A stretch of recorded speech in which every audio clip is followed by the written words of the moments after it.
Your boyfriend just proposed to you and you're ecstatic. And as you're going to call your best friend, she tells you that she just broke up with her long-term boyfriend, the one she was going to spend the rest of her life with whom she was going to buy a house, grow old, have kids.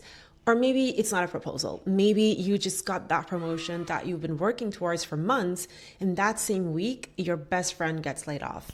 Different scenarios, same moment. Something good happens to you while someone you love is hurting. And all of a sudden, you feel like you can't let yourself feel all of the joy that you were feeling before because someone you love is hurting, because someone you love is not in a good place. And you find yourself feeling sad for her, but also for yourself for not being able to feel your own happiness, because a part of you feels like you can either feel sad or happy. You can't feel both. And this creates this tension in you that you might feel more in your belly, in your chest area, in your forehead, in your jaw.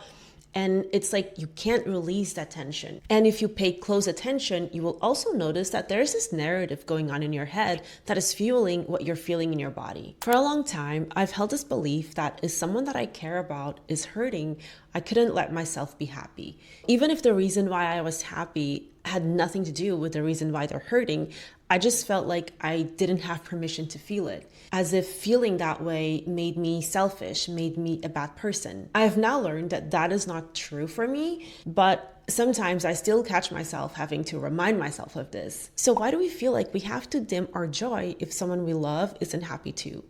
Bottom line is we are giving it meaning. Somewhere along the way, we learned that if we are happy while someone we love is sad, even when the reason that they're sad is completely unrelated to our happiness, then that means that we don't care enough about that person. And we were also taught that people that don't care about other people's feelings are people that only care about themselves, and that means that they're not a good person or that they're mean or bad. So you believe that putting yourself first, allowing yourself to feel happy and joy while someone you love is hurting, it means that you don't care enough, and therefore it means that you're not a good person. You learn that dimming your joy because someone you love is hurting is proof that you are a good, caring person. So you end up in this place where there's tension because you want to feel happy, but at the same time, that makes you feel bad. But is that really true? Does feeling good about your life while someone you love is going through a hard time in their life mean something negative about you? How are we benefiting the other person by also being sad? Can we have empathy towards the other person and at the same time experience our own life fully? Because think about it. If you feel like you can't be happy, that you need to be sad because of what they're going through,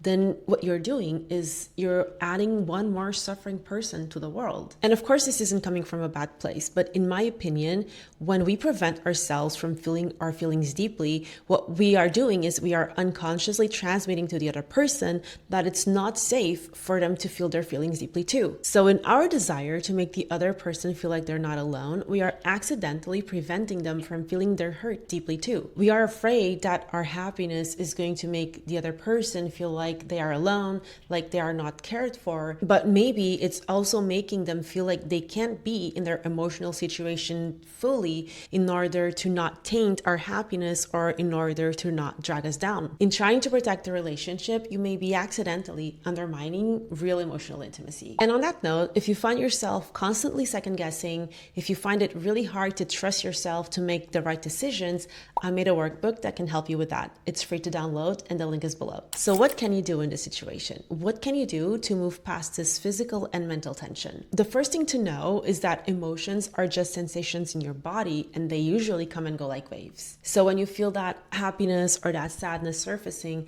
try feeling into it without attaching any meaning. Where do you feel it most in your body? Do you feel it most in your chest area, in your belly, in your hands, in your legs? How does it feel? Does it feel warm, cold, tingly? Notice the physical sensations that you have when you feel that emotion.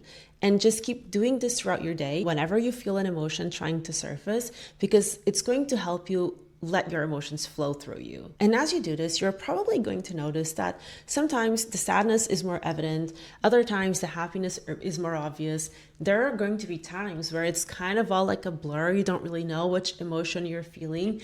And that's okay. Whenever any of this happens, just try to feel them in your body. Notice the physical sensations that you're having in the moment. You can do this for every emotion. If you do this repeatedly, it's going to be more and more obvious that emotions are just physical sensations in your body, and so you don't have to be afraid of them. And you're also going to notice that they do come and go like waves, and once you start feeling into one of them, you are probably going to feel the physical sensations in your body increase, but then after a while, they will start to subside and you will feel more neutral again. And you can do this repeatedly to unblock the physical tension that you're feeling. But if you're like me and you need to understand why you feel the way you do, and you can't just ignore the turmoil that's going on inside of you, then it helps to understand where this is coming from. So asking yourself questions like, if I experience my happiness fully, even when my best friend is going through a hard time, what do I make it mean about myself?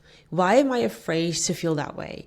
What meaning about myself am I pulling from this situation? These questions are going to help you understand the belief that is underneath the story that you're telling yourself. So for example, if I am happy about something good in my life while my best friend is hurting, then that means that I am insensitive and that I don't care. And what do I think that means about myself? Maybe it means that I am not a good enough person, that I am unworthy of friendship. And what am I afraid is going to happen because of this? Okay, maybe I'm afraid that she will realize that I am not good enough as a friend, that I am unworthy of her friendship, and she's going to end our friendship. So once you know what the beliefs underneath are, in this case, they could be, I am unworthy, I am not good enough, then you can challenge them and you can change those beliefs. Another thing is you can talk to her about this, not to put this on her, but to tell her that you being happy doesn't mean that you are not there for her, doesn't mean that you don't care for her or that you don't feel for her. Reassure her that you're still there for her, and then find ways to support her. And then to change the limiting beliefs that are underneath the story that you're telling yourself, you can do that by questioning the truth about those beliefs and then finding proof of the opposite. In order for this to be effective, it's usually not enough to find proof of the opposite and just recite it like affirmations. It's usually more effective if you are able to engage your subconscious mind. So when you find that proof, you visualize that proof in your mind and you let yourself feel that proof in your body. And you do this repeatedly until you feel like that initial limiting belief is no longer limiting you. And just remember that sometimes you're going to find yourself slipping back into those old limiting beliefs, and that is completely normal. What you can do is just do this process all over again until you feel better. And if you enjoyed this video, you're going to enjoy this next one, where I talk about why one small thing can ruin your day, making you snap at people that you love, why this happens, and what you can do to change it.